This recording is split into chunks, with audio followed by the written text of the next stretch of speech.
Salam hörmətli müəllimlər. Sizə müəllimlərin işə qəbulu üzrə qeydiyyat prosesini təqdim edirəm. Nəzərinizə çatdırım ki, qeydiyyatdan keçməyiniz üçün sizin ilk növbədə SİMA-da profiliniz olmalıdır. Profili yaratdıqdan sonra artıq qeydiyyatdan keçə bilərsiniz. Google-da MIG.edu.az saytına daxil olursunuz. Əsas səhifədə şəxsi kabinetinizə daxil olun və ya qeydiyyatdan keçin. Bu iki sözü görəcəksiniz. Qeydiyyatdan keçin sözünün üzərinə klik etdiyiniz zaman digər bir səhifədə digital login gələcək. Onun üzərinə daxil olduğunuz zaman isə artıq növbəti səhifədə sizə seçimlər ediləcək. Siz SİMA imzanın üzərinə daxil olursunuz və avtomatik olaraq sizi əsas səhifəyə yönləndirmək üçün əldə edilən məlumatların paylaşılması üçün sizdən icazə istəyəcək. İcazə ver sözünün üzərinə klik edirsiniz.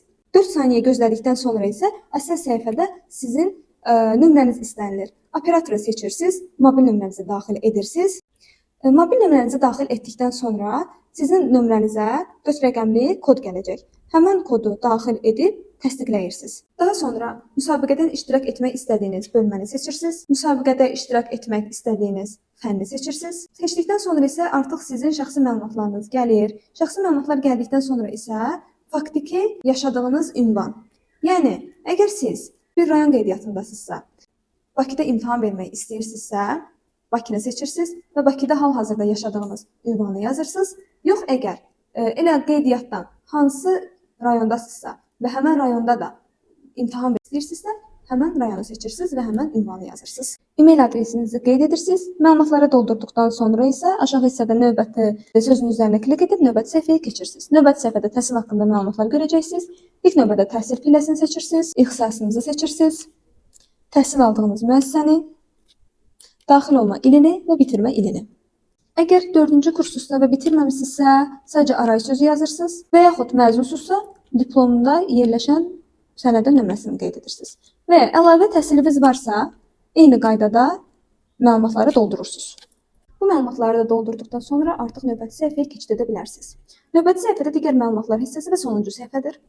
Əgər hazırda müddətsiz müqavilə əsasında fasiləsiz olaraq həvəsləndirmə tədbirlərində çalışırsınızsa qeyd edirsiniz. Çalışmırsınızsa yoxdur. Yəni seçmirsiniz. İşlədiyiniz müəssisənin tabe olduğu yerli təhsil sektoru varsa eyni qaydada qeyd edirsiniz. Yoxdursa ümumiyyətlə boş saxlayırsınız. İşlədiyiniz məktəb varsa qeyd edirsiniz və yoxdursa boş saxlayırsınız. Birinci dərəcəli gözdən əliliyiniz varsa bəli, yoxdursa xeyri seçirsiniz. Pedaqoji staj varsa seçirsiniz, yoxdursa stajım yoxdur qeyd edirsiniz.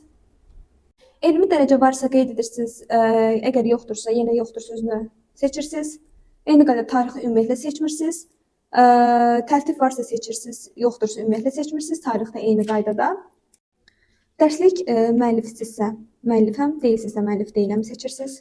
Əgər müəllifsinizsə dərsliyin adını yazırsınız. Eyni qaydada tədris və vəsait müəllifsinizsə qeyd edirsiniz və ya deyilsinizsə müəllif deyiləm. Dərsliyin adı varsa aşağı hissədə yazırsınız. Tarixi də eyni qaydada. Şəhid ailəsi üzvsünüzsə, burada qeyd edirsiniz. Qeyd etdiyiniz zaman həmən bununla bağlı olan sənədi yüklürsünüz və bununla da məlumatlar tamamlanır. Daha sonra əsas səhifədə siz daxil etdiyiniz məlumatları yoxluyursunuz. Doğruluğundan əmin olduqdan sonra isə təsdiq et və bitir sözünə klik edib ərizənizi təsdiqləyirsiniz. Hər birinizə uğurlar arzu edirik.